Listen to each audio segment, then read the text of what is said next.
Now it must be known that Aristotle endeavors to prove not only that there are some intellectual substances without a body, but that they are of the same number as the movements detected in heaven, and not fewer. For it proves that there are no movements in the sky which cannot be detected by us, by the fact that every movement that is in the sky is due to the movement of some star, which is perceptible. For the orbs carry the stars, but the movement of the bearing is for the sake of the motion of the bearing. He also proves that there are no separate substances from which some motions in heaven do not proceed, because, since celestial motions are ordered to separate substances as to ends, if there were other separate substances than those which he enumerates, there would be some motions directed to them as to ends. Otherwise the movements would be imperfect. Whence he concludes from these that there are not more separate substances than motions detected, and which can be detected in heaven, especially since there are not several celestial bodies of the same species, so that even so there may be several motions unknown to us. But this proof is not necessary. For in those things which are towards the end, necessity is taken from the end, as he himself teaches in Physics 2, but not the other way around. Hence, if the heavenly motions are organized into separate substances, as they are into ends, as he himself says, the number of the aforesaid substances cannot necessarily be inferred from the number of motions. For it may be said that there are certain separate substances of a higher nature than those which are the nearest ends of celestial motions, just as if the instruments are artificial for the sake of the men who work through them. Nothing prevents there being other men who do not work directly through such instruments, but command those who work. And therefore Aristotle himself does not introduce this reason as necessary, but as probable. For he says, "Wherefore it is reasonable to esteem so many immovable substances and principles." It remains then to show that there are far more intellectual substances separated from bodies than there are celestial movements.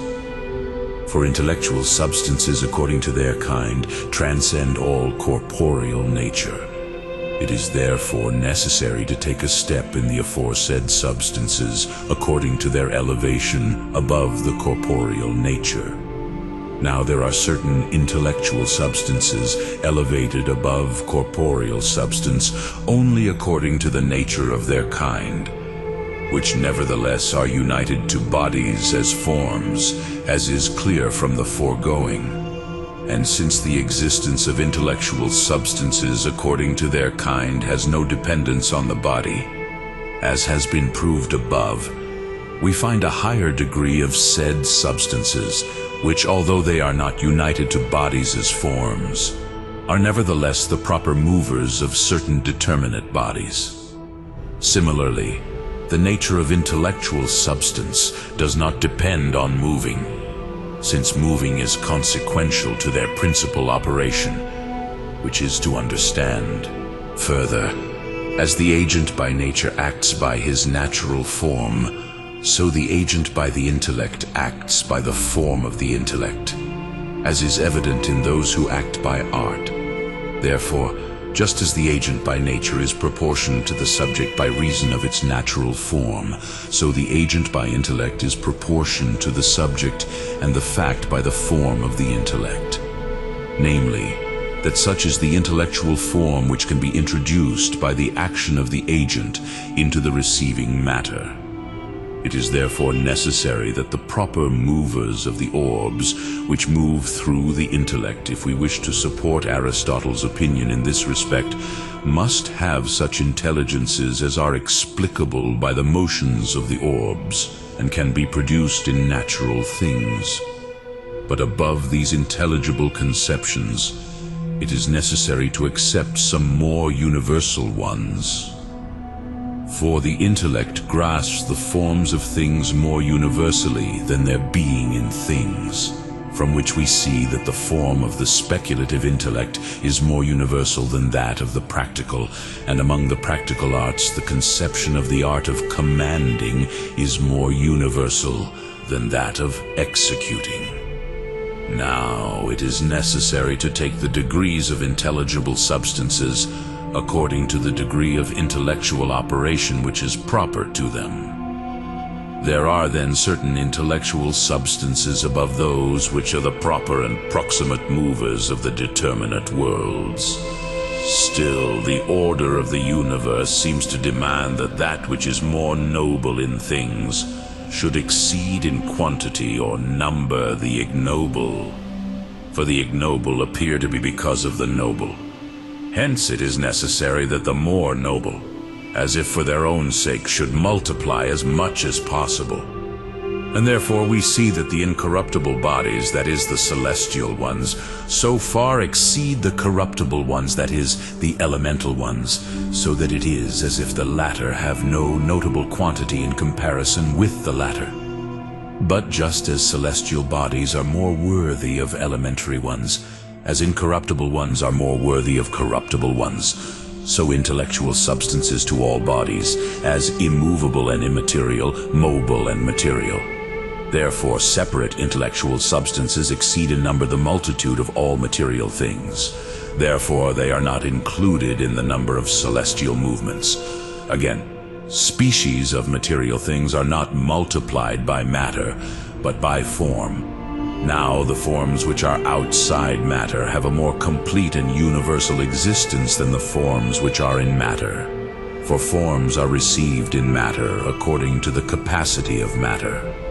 Therefore, there do not seem to be a smaller multitude of forms which are outside matter, which we call separate substances, than there are species of material things. But it is not for this reason that we say that separate substances are species of these sensibles, as the Platonists felt. For since they could not come to the knowledge of the aforesaid substances except by means of the senses, they supposed that these substances were of the same kind with these, or rather of the same kind, of these corruptible bodies, supposing them to be of the same species with these. That would not be possible. Similarly, it is also impossible for immaterial substances to be of the same species as material ones, or their own species. Since matter is of the nature of the species of these sensibles, although not this matter, which is the proper principle of the individual, just as from the nature of man's species there are flesh and bones, but not these flesh and these bones, which are the principles of Socrates and Plato.